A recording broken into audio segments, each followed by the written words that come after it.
Di episode sebelumnya, negosiasi antara Dr. Zeno dengan Dr. Taizu berakhir dengan kegagalan. Akhirnya Stanley datang dan mengawasi Perseus menggunakan pesawat. Dan untuk melawan Stanley, Senku ingin memperbaiki pesawat curian mereka dan merubah kapal Perseus menjadi landasan pesawat. Sekarang Magma memiliki dendam yang besar kepada Zeno dan dia berdiskusi bersama Mental dan Yo. Yo agak curiga karena Magma tiba-tiba bersikap baik di depannya. Di sini Magma mengajak Yo dan Mental untuk bekerja sama membunuh Zeno.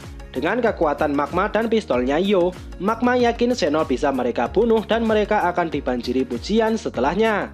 Yo terhasut dan mereka bertiga langsung berlari menuruni kapal. Tapi tak berselang lama, Nikki sudah berhasil menghajar mereka bertiga. Jadinya mereka bertiga tidak bisa menyerang. Magma dengan sombongnya mengira semua bisa dikalahkan dengan pistol, tapi dia tidak tahu kalau mesin senapan milik Stanley jauh lebih berbahaya. Setelahnya Tsukasa memulai rapat yang serius. Pertama mereka mengumpulkan semua informasi yang ada kemudian membuat strategi dari sana. Pertama adalah lokasi Chrome menelpon tadi. Dari sini mereka bisa memperkirakan lokasi musuh. Sekarang Tsukasa mengambil sudut pandang dari Zeno. Jika dia adalah Zeno, Tsukasa akan membangun kapal bajak laut dan merebut Perseus. Dan menurut Hyuga, kapal bajak laut ini akan berbentuk kecil dan punya kecepatan yang tinggi. Dengan begitu akan mudah untuk menaklukkan kapal yang besar. Rencana ini mirip seperti cara bajak laut di era modern. Dan pilihan kedua untuk Zeno adalah menggunakan pesawat. Mereka hanya perlu menyerang dari atas dan kerajaan Sains tidak akan bisa melawan sama sekali. Jadi antara jalur darat atau udara, menurut Tsukasa dan Hyuga musuh akan menyerang lewat jalur udara. Dan Ryusui juga setuju dengan hal itu. Dan mereka hanya perlu melawan pesawat dengan pesawat. Ini akan menjadi pertarungan di udara.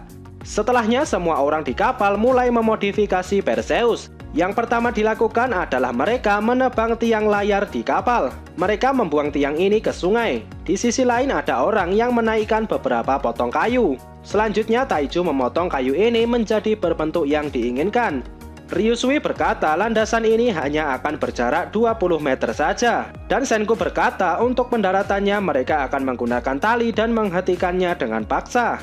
Dan benda pertama yang dibuat adalah roda. Roda ini terbuat dari anyaman bambu asli dari Jepang. Yuzuriha langsung membuatnya secepat kilat. Dan ngomong-ngomong soal bambu, di Amerika ini bambu sulit ditemukan, jadi ini menjadi keuntungan untuk kerajaan Sains. Dan itu terlihat dari pesawat buatan Zeno. Di sini pesawatnya tidak menggunakan roda tetapi menggunakan papanski dari kaca. Ini juga menunjukkan kalau Dr. Zeno kemungkinan kekurangan karet atau bahkan tidak memilikinya. Dan dengan papanski ini artinya mereka ada pilihan mendarat yang lain selain di ladang jagung.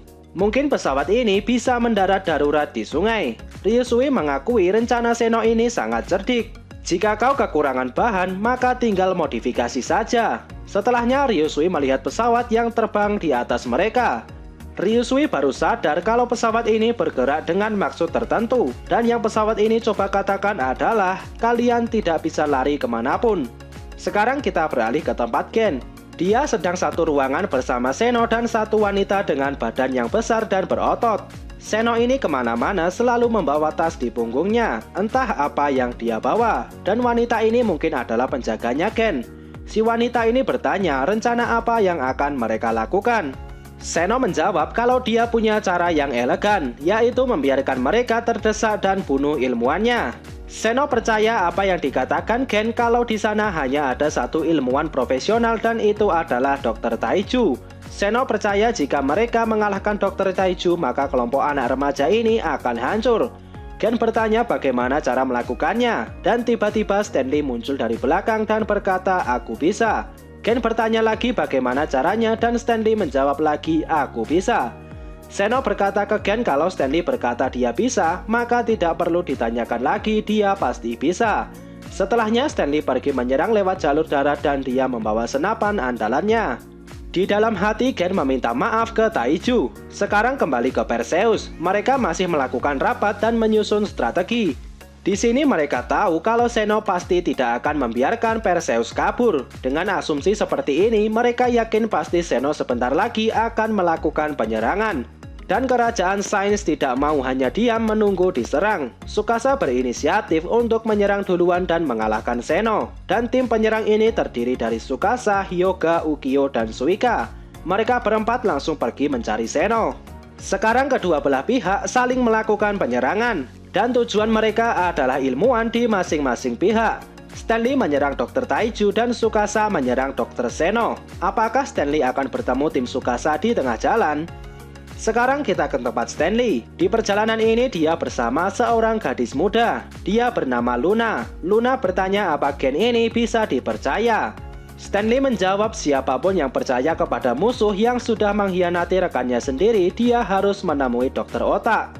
Luna agak panik dan berkata kalau dia cuma sedang menguji Stanley. Setelahnya mereka melanjutkan perjalanan lagi dan karena Luna berjalan cukup lambat, Luna agak tertinggal dari Stanley. Dan di belakang mereka ada dua orang pria yang mengejar Luna. Terlihat mereka membawa barang bawaan yang cukup banyak, dan mereka berlomba siapa yang bisa membawa lebih banyak. Yang memakai ikat kepala bernama Carlos dan yang rambutnya keriting bernama Max. Sepertinya mereka berdua adalah pengikutnya Luna. Sebelumnya mereka ditugaskan untuk mengambil air dan dimasukkan ke dalam tangki kecil. Luna sedikit marah karena mereka berdua mengisi air terlalu lama. Akhirnya dia mengambil beberapa tangki itu dan berniat membawanya sendiri. Tapi Max dan Carlos tidak ingin memberikan pekerjaan yang berat untuk Luna. Dan Stanley juga melarang Luna untuk membawa tangki itu karena Luna sudah diberikan tugas yang lebih penting. Sekarang kita beralih ke Perseus. Di sana Ryusui sedang mengamati keadaan. Dia merasakan angin yang begitu tenang dan insting kaptennya Ryusui berkata ini adalah pertanda buruk. Dan di kejauhan Stanley, Luna, Max, dan Carlos sudah naik ke atas pohon dan mengawasi Perseus. Max dan Carlos kaget karena ukuran Perseus yang sangat besar. Sementara Luna berkata kalau ilmuwan musuh sepertinya lumayan cerdas, tapi dia tidak sebanding dengan Zeno. Setelahnya Stanley mengeluarkan sebuah alat seperti baling-baling. Ternyata itu berfungsi untuk melihat kecepatan angin. Dan selain kincir itu, Stanley juga membawa alat pengukur temperatur suhu. Sebenarnya Stanley merasa tidak perlu alat-alat ini karena menurutnya indranya sudah cukup tajam. Tapi Zeno memaksanya membawa alat ini untuk data yang lebih akurat. Max bertanya untuk apa semua alat ini. Stanley menjawab semua data itu bisa mempengaruhi kecepatan peluru. Ternyata Stanley sudah membawa senapan laras panjang. Stanley akan menunggu di sini dan setelah dia tahu siapa pemimpin musuh, dia akan menembaknya dari jarak jauh. Luna berpikir ini adalah sesuatu yang cukup kejam. Tapi setelah dipelototi Stanley, Luna tidak bisa berkata apa-apa. Setelahnya Luna bertanya apa tugasnya untuk saat ini dan kenapa dia harus menggunakan baju bergaris seperti ini. Carlos berkata kalau Luna terlihat sangat cantik dengan baju ini. Sementara Max berpikir mungkin ini adalah fetisnya Stanley. Stanley menjelaskan kalau garis di bajunya Luna ini memiliki garis yang tebalnya 5 inci. Nantinya Luna akan menjadi penggaris untuk Stanley. Dan dengan menyesuaikannya dengan periskop yang ada di snipernya ini, Stanley yakin bisa mengenai target dengan sempurna. Dan karena Luna ini seumuran dengan Senku dan yang lainnya, Stanley yakin mereka tidak akan terlalu melihat Luna sebagai ancaman. Dan Luna bisa diam-diam mencari Dr. Taiju. Stanley meminta Luna untuk membawa Dr. Taiju ke atas kapal dan memberikan tanda. Setelahnya Stanley akan menembak. Dan sekarang operasi ini dimulai. Luna mulai mendekati Perseus dan dia mengotori kepalanya dengan daun. Setelahnya Luna berlari ke samping kapal dan meminta pertolongan. Dia berkata Zeno adalah orang yang kejam dan dia sudah susah payah melarikan diri ke sini. Mozu tertarik dengan kecantikan Luna, sementara Ryusui dilema karena dia sangat ingin membawa Luna ke atas kapal, tapi Ryusui juga tahu kalau Luna ini pasti adalah mata-mata. Kemudian Senku mendekati Luna dan Senku memasang wajah yang keren. Senku bertanya, "Nona, apa kau terluka? Tidak perlu takut, sekarang kau aman di sini." Luna mengucapkan terima kasih dan wajahnya juga ikut memerah. Sepertinya Luna jatuh cinta kepada Senku di pandangan pertama. Selanjutnya Kirisame menggendong Luna ke atas kapal. Yuzuriha dan Kinro tidak percaya Senku bisa memanfaatkan karismanya. Ini sesuatu yang sangat jarang terjadi. Nikki masih tidak percaya mereka membiarkan gadis misterius seperti ini naik ke atas kapal. Tapi Mozu berkata itu bukan masalah karena dia gadis yang cantik. Sementara Yo berpikir kalau Senku membiarkan Luna naik pasti karena Luna adalah tipe gadis impiannya. Tapi Yuzuriha sudah tahu maksud Senku yang sebenarnya, dan dari sudut pandang Senku dia mulai memasang wajah iblisnya. Sekarang Senku berpikir akan menggali semua informasi tentang Seno dan dia bisa mengirimkan pesan dalam bentuk kode kepada tim Tsukasa. Ini adalah mata-mata versus mata-mata, dan siapa yang lebih licik, Senku atau Seno? Tulis tanggapanmu di komentar. Sekarang kita kembali ke tempat Stanley. Di sana Max dan Carlos mengawasi Luna dengan teropong mereka. Carlos senang karena Luna berhasil menyusup, sementara Max agak marah ke Stanley karena Luna ditempatkan dalam situasi yang berbahaya seperti ini. Ternyata Max dan Carlos sebelumnya disuruh untuk mencari air minum adalah untuk misi penyusupan ini. Jadi Stanley akan diam di atas pohon dan terus mengawasi. Dan berapa lama dia akan di sini masih tanda tanya. Jadi untuk tetap menjaga fokus dia membutuhkan air minum yang cukup. Sekarang kembali ke Perseus. Di sana Minami melakukan siaran dengan radio. Minami menceritakan misi mereka yaitu untuk membangkitkan seluruh umat manusia. Dan dalam siaran ini Minami berharap mereka bisa bekerja sama. Dan jika ingin melakukan diskusi, kami siap melakukannya kapanpun. Dan jika Seno menghidupkan radionya, seharusnya dia bisa mendengar siaran dari Minami ini. Tapi apa keputusan Seno itu yang menjadi misteri. Sekarang beralih ke Senku. Senku berniat ingin mengumpulkan informasi sebanyak mungkin dari Luna. Dan Ryusui juga sudah yakin 70% kalau Luna ini pasti adalah mata-mata. Tapi mereka berdua tidak terlalu ambil pusing dan tetap melanjutkan pengerjaan landasan pesawat ini. Sekarang beralih ke Luna. Dia akhirnya berhasil menyusup dan ingin secepatnya menemukan Dr. Taiju. Tapi dia merasa ini akan sulit karena di kapal ini ada banyak sekali manusia. Luna mulai melihat orang-orang yang terlihat mencolok. Yang pertama adalah Ryusui.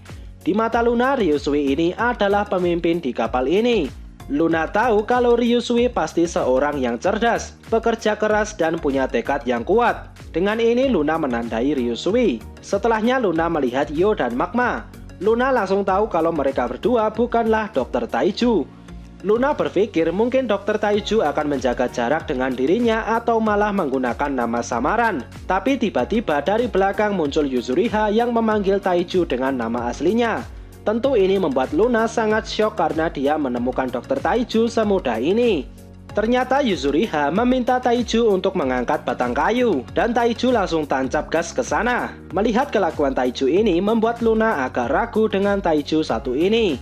Menurut Luna, ilmuwan itu adalah seorang yang berurusan dengan sains dan dia biasanya berada di laboratorium. Bukan seperti Taiju ini yang suka keluyuran di atas kapal.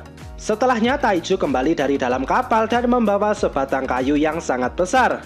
Luna sekali lagi syok melihat ini. Dia mulai berpikir kalau ini memang Dr. Taiju yang asli yang sedang dia cari-cari. Luna merasa dia harus segera menunjuk Dr. Taiju supaya misinya segera selesai. Tapi tiba-tiba Senku mendekati Luna dan Senku memasang wajah tampannya lagi. Kinro merasa jijik melihat Senku yang sok ganteng seperti ini. Dan Kinro berpikir mungkin Senku akan menggunakan cara yang sedikit rumit untuk mencari informasi. Tapi ternyata Senku dengan belak-belakan langsung menanyakan informasi tentang Dr. Seno. Walaupun wajahnya sedikit berubah, ternyata cara yang Senku gunakan selalu sama, yaitu langsung to the point. Apakah Senku bisa mencuri informasi dari Luna? Ataukah Luna yang terlebih dahulu bisa menunjuk Dr. Taiju? Temukan jawabannya di video pembahasan selanjutnya. Oke, sekian dulu video kali ini. Semoga videonya bermanfaat. Subscribe channel ini dan sampai jumpa di video selanjutnya.